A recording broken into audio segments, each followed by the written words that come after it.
So I came out here to walk boxing, and that is the pathway back to the door to my apartment. This, I'm turning around, is the whole street. This is like a panorama. This whole block is out. No power at all. It's kind of creepy. I walked out the front door, and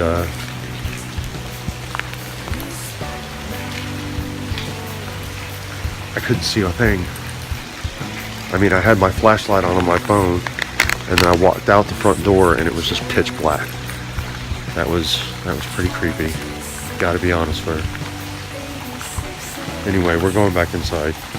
So I just woke up, and the power is still out, and it looks like it's that way the whole block.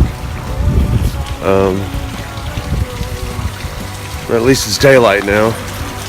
But now my phone is at 30% battery, and I have no way to charge it unless I go to McDonald's, which is about a mile away, and hook up their Wi-Fi and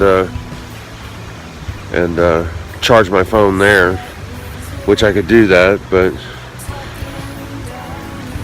so yeah, this really sucks, dude. And there are tree limbs and brush all up and down this street. They said there were 80-mile-an-hour winds last night.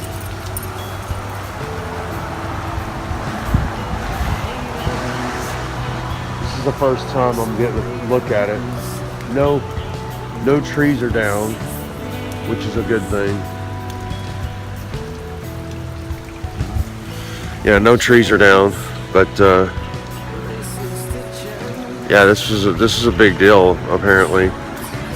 I mean, I was only aware of really what was going on in my particular corner of the city, but I was seeing people post that there were trees down and stuff like that in other parts of the city. So, but I had no way of checking the weather, you know, on the TV. So hopefully the power comes back on sometime this afternoon or this morning, and I can check and see what's going on. But for now, just gonna hunker down and see what happens. I decided to take a little walk, and I saw this. Right out here in the middle of the street. This is over on Madison and Auburndale.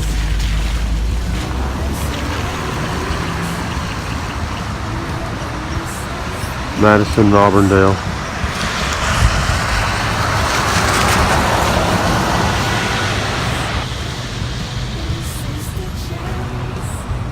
That whole branch came down and is lying in the street. That's just some of the damage I saw on my way. I had this brilliant idea last night while I was sitting there with no power. And I was like, you know, his laptop has battery power.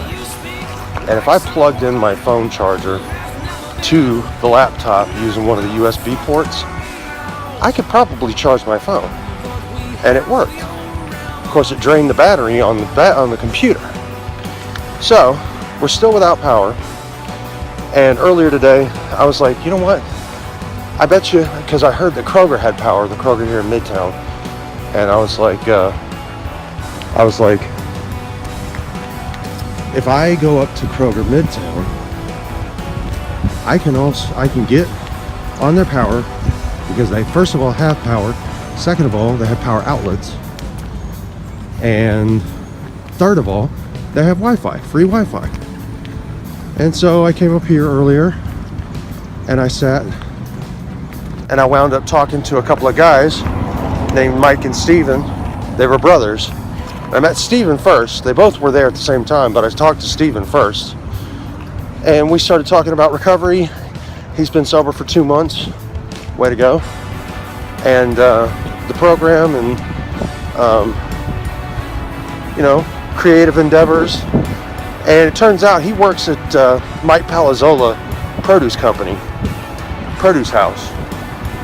And my foster dad, Larry, the elder, he inspects produce for Mike Palazzola all the time.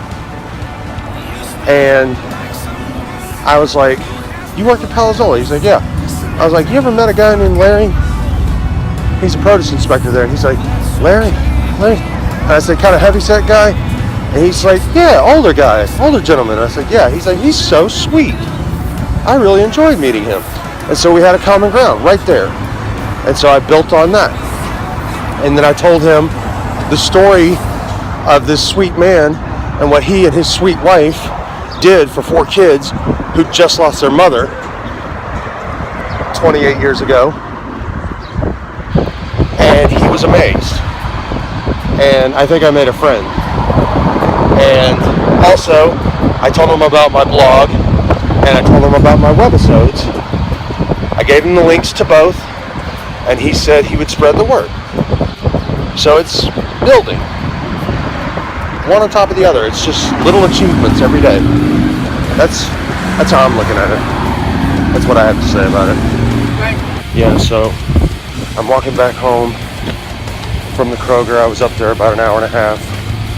The computer's at 67% battery capacity, but my son wants his computer back now because he says he's tired and he wants to go to sleep. He usually just turns his computer on and chats until he goes to sleep. So I've got 60% battery on my phone.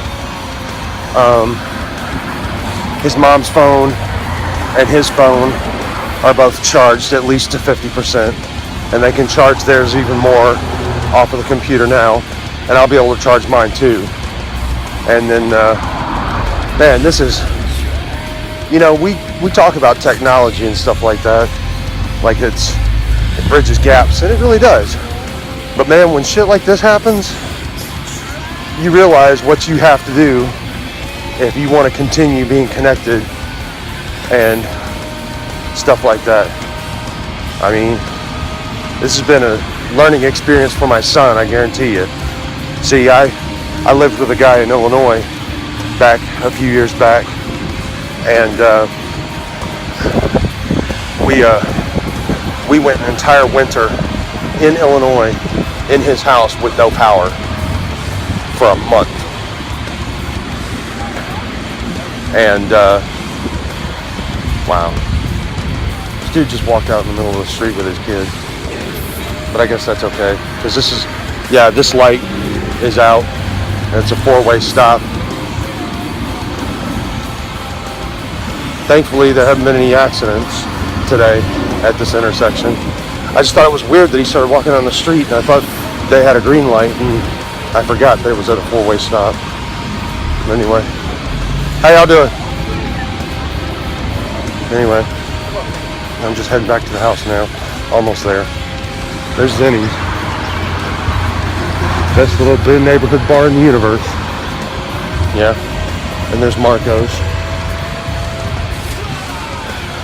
That's where Zach put his application in about a week or so ago. Hasn't heard back from him. But then again, he's so forgetful about charging his phone. He probably did get a call and never received it because his phone was out of juice. But he's learning now.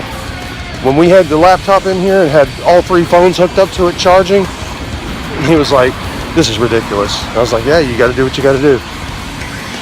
So this has been a learning experience for him.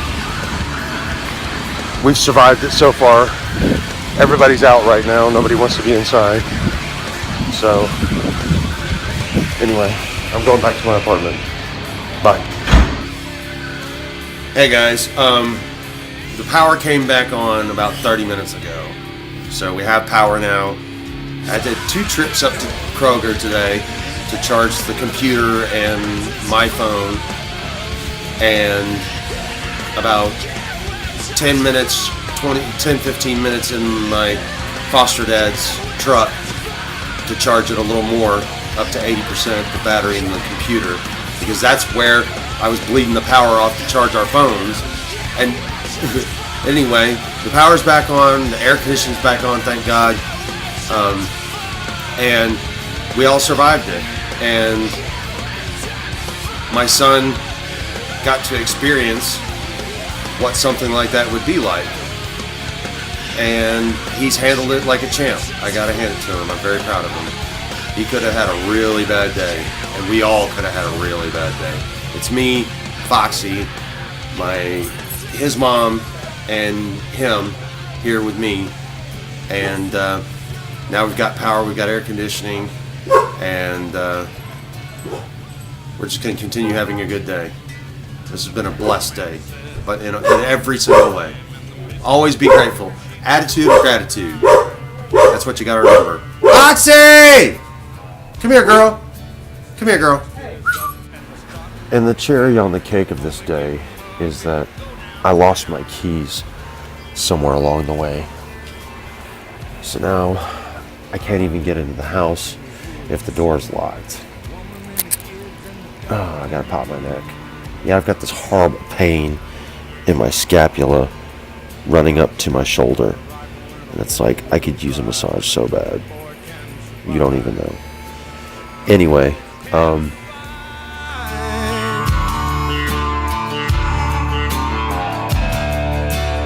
can plow a field all day long. I can catch catfish from dusk till dawn. Make our own whiskey and our own smoke too. Ain't too many things these old boys can't